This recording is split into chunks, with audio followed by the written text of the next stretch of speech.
Hey, good friends, welcome back to the farm. We're back in the kitchen again today. We had a kind of a surprise yesterday while we were in town, and we'll show you what that was.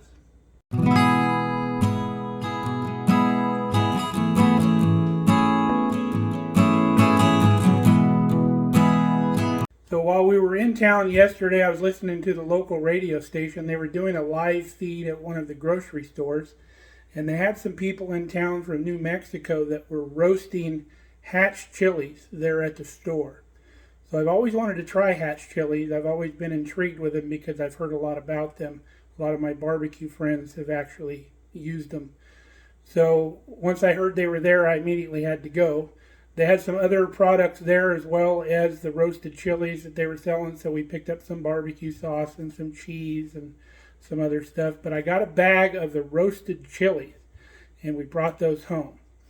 And after they roast them, they put them in a Ziploc bag and they steam up, and then the skin slips right off of them. So we brought them home, we skinned them real good, and then I had the canner out already, so we canned some. So we got 5 jars of these Hatch chilies that we canned up. We got one over on the counter already over there. So what I immediately thought to make with these Hatch chilies was my mother-in-law's white enchiladas. They're fantastic. She made them for us the first time that I went and visited her over in Illinois.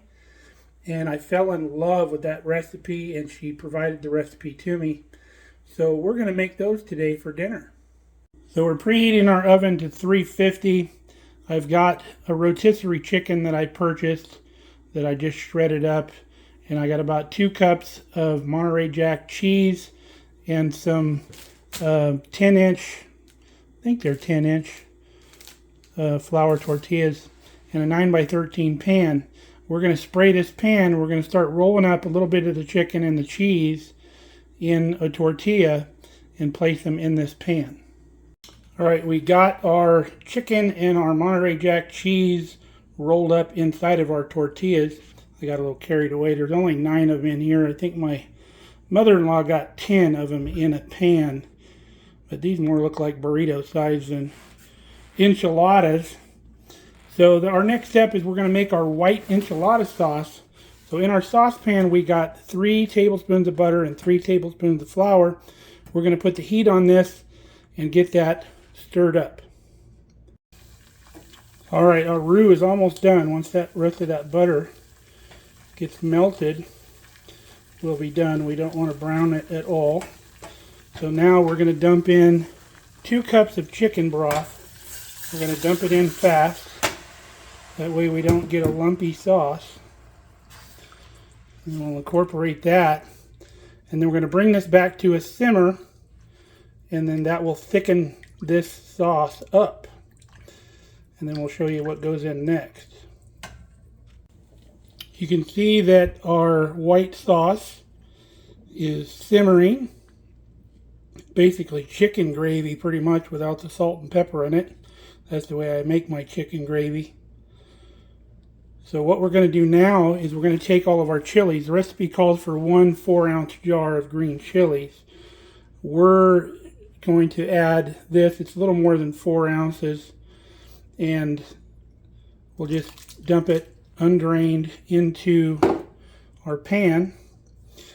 And we're going to stir that up. And that's going to give it that wonderful flavor of those green chilies.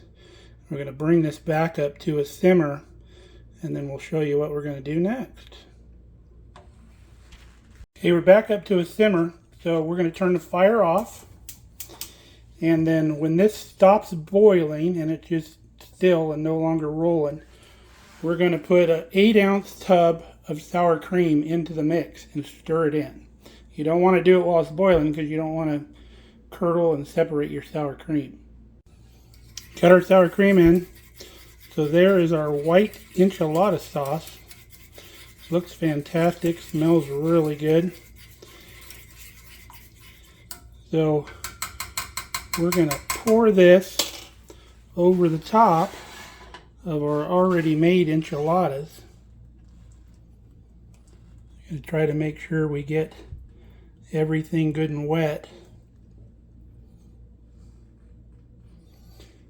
We want all that to run down into those tortillas too. That smells amazing already.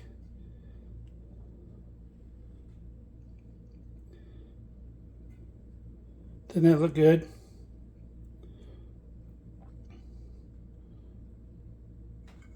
So we're going to top it off with some of our Hatch Chile pepper jack cheese that we picked up yesterday. The recipe doesn't normally call for pepper jack cheese, it's just for more jack cheese on the top. But my mother-in-law also said that she liked it even better when she doubled up on the chilies. So that's why I'm going to use this cheese, because it'll add more chilies to the mix. So we'll just take some and we're going to spread it over the top of our white enchiladas. And then we'll get this thing in the oven. All right, into the oven we go.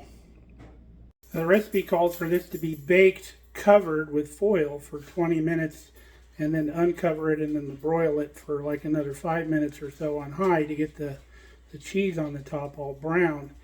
But I've never cooked enchiladas covered and they've always come out fine, so I'm not going to cover it. But we're going to start checking this at around 20 minutes and see what it looks like. And at the end we got to broil it, we will. While we're waiting for those to cook, I'll show you a little video I took at the store when they were roasting those chilies. It was a really neat machine. It sounded like a jet engine running when they were cooking those things. So take a look at that.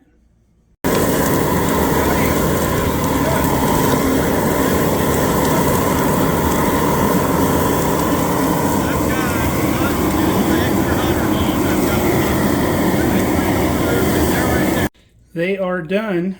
We cooked them at 350 for about 20 minutes. They were really nice and bubbly. So I kicked on the broiler.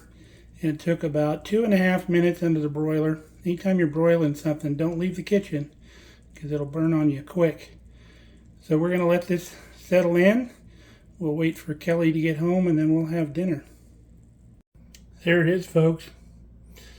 Beautiful white enchiladas with Hatch chilies. Let's give it a taste.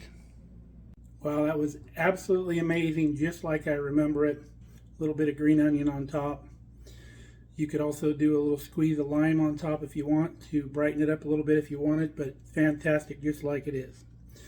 So, hope you enjoyed this recipe. I hope you try it. I think it's going to be one of your new favorite enchilada recipes for sure. So until next time, stay safe, stay healthy. We love you guys. Thanks, Mom, for the recipe. We'll catch you later.